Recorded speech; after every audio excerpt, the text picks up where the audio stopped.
Breaking news చూస్తున్నాం. కోల్కతాలో ఉద్రిక్త పరిస్థితులు నెలకొన్నాయి. మాజీ ముఖ్యమంత్రి మమతా బెనర్జీ నివాసానికి సిఐడి అధికారులు చేరుకున్నారు. సెర్చ్ వారెంట్ తో మమతా ఇంటికి సిఐడి వెళ్లారు. మమతా బెనర్జీ ఇంటికి ఎవరూ వెళ్లకుండా టీఎంసీ నేతలు అడ్డుకున్నారు. దీంతో కాసేపు అక్కడ టెన్షన్ వాతావరణం నెలకొంది. ఇదిలా ఉండగా కాళీఘాట్లోని టీఎంసీ ఆఫీస్ కు మరో సిఐడి టీం వెళ్లింది.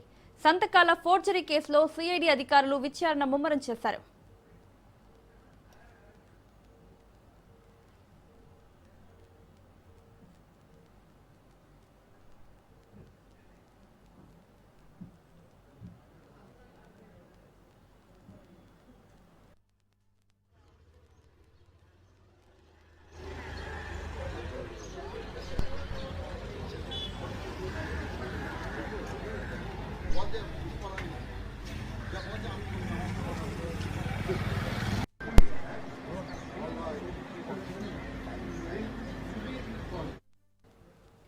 కోల్కతాలో ఉద్రిక్త పరిస్థితులు నెలకొన్నాయి. మాజీ ముఖ్యమంత్రి మమతా బెనర్జీ నివాసానికి సిఐడి అధికారులు చేరుకున్నారు.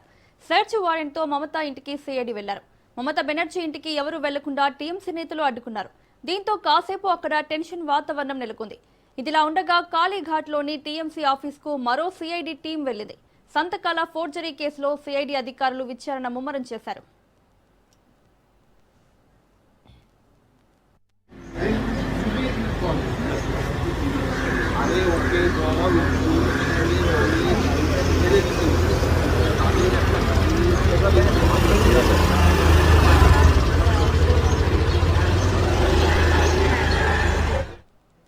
ఇదే అంశానికి సంబంధించి మరిన్ని అప్డేట్స్ మా ఇన్పుట్ ఎడిటర్ శ్రీకాంత్ అందిస్తారు.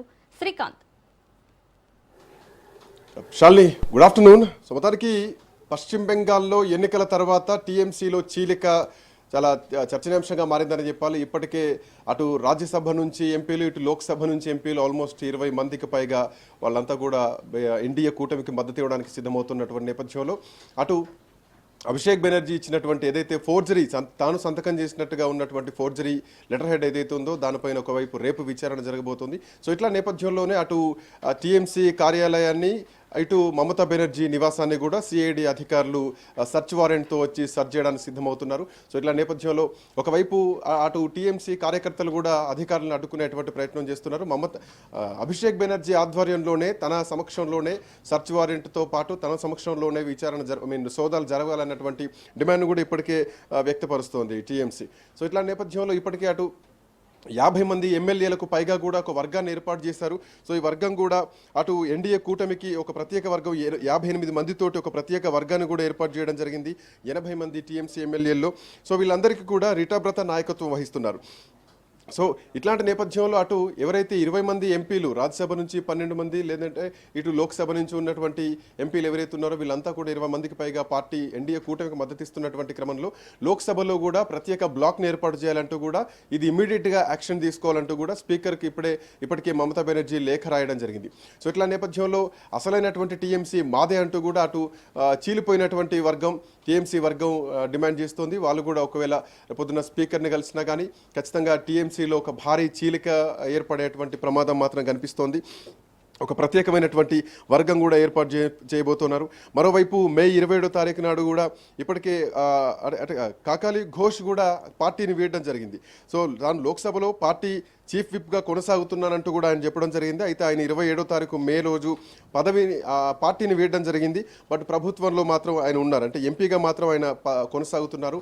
పదవికి రాజీనామా చేయలేదు, పార్టీని మాత్రం ఆయన వీడడం జరిగింది. సో ఇట్లా నేపథ్యంలో 1986 నుంచి తాను మమతా బెనర్జీతోనే ట్రావెల్ చేస్తున్నారు. 2005లో కూడా కౌన్సిలర్ ఎన్నికల్లో పోటీ చేసేందుకు నాకు అవకాశం ఇచ్చారు. సో ఇప్పటి వరకు కూడా నేను తనతో పాటే పోరాడుతూ వచ్చాను. బట్ నా తల నరకవచ్చేమో కానీ నేను తల వంచానంటూ కూడా చాలా ఎన్నో అవమానాలు ఓర్చుకున్నానంటూ కూడా మమతా బెనర్జీతో ఉన్నటువంటి కాకాలి ఘోష్ చేసినటువంటి కామెంట్స్ తర్వాత టీఎంసీలో భారీ చీలికని చెప్పాలి.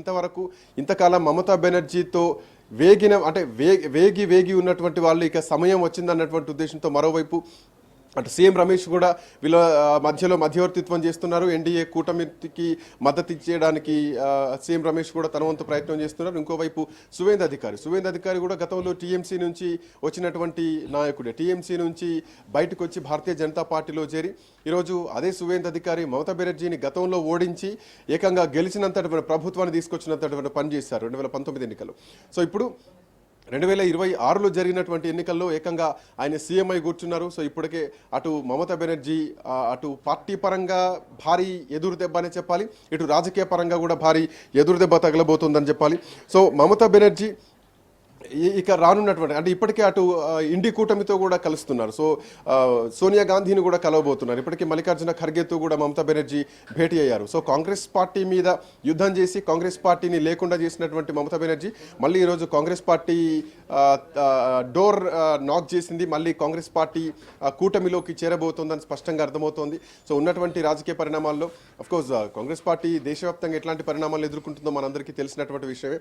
తృణమూల్ కాంగ్రెస్ కూడా ఇంచుమించు పశ్చిమ బెంగాల్లో అట్లాంటి పరిస్థితులు ఉన్నాయి. ఓవైపు 50 మంది ఎమ్మెల్యేలు ఒక వర్గాన్ని ఏర్పాటు చేయడం, మరోవైపు ఎంపీలంతా కూడా ఇప్పటికే 20 మందికి పైగా ఎంపీలంతా కూడా ఎన్డీఏ కూటమికి మద్దతిస్తున్నటువంటి నేపథ్యంలో ఇక పార్టీ చీలిక జరిగిపోయింది స్పష్టంగా కనిపిస్తోంది. అసలైనటువంటి టీఎంసీ మాదే అంటూ గుర్తించాలంటూ కూడా ఒక మహారాష్ట్ర ఎన్నికల ఎపిసోడ్ను మనం ఇక్కడ చూడొచ్చు.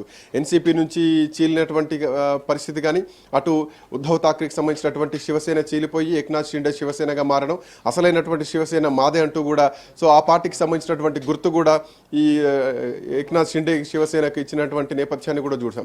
సో ఇప్పుడు కూడా సో తృణమూల్ కాంగ్రెస్ విషయంలో కూడా అట్లాంటి పొలిటికల్ స్ట్రాటజీ నడుస్తుంది. తృణమూల్ కాంగ్రెస్ని భారీ స్థాయిలో ఎమ్మెల్యేలంతా కూడా పార్టీని వీడుతున్నారు. ఎంపీలు కూడా ఇప్పటికే పార్టీ వీడడానికి సిద్ధమయ్యారు.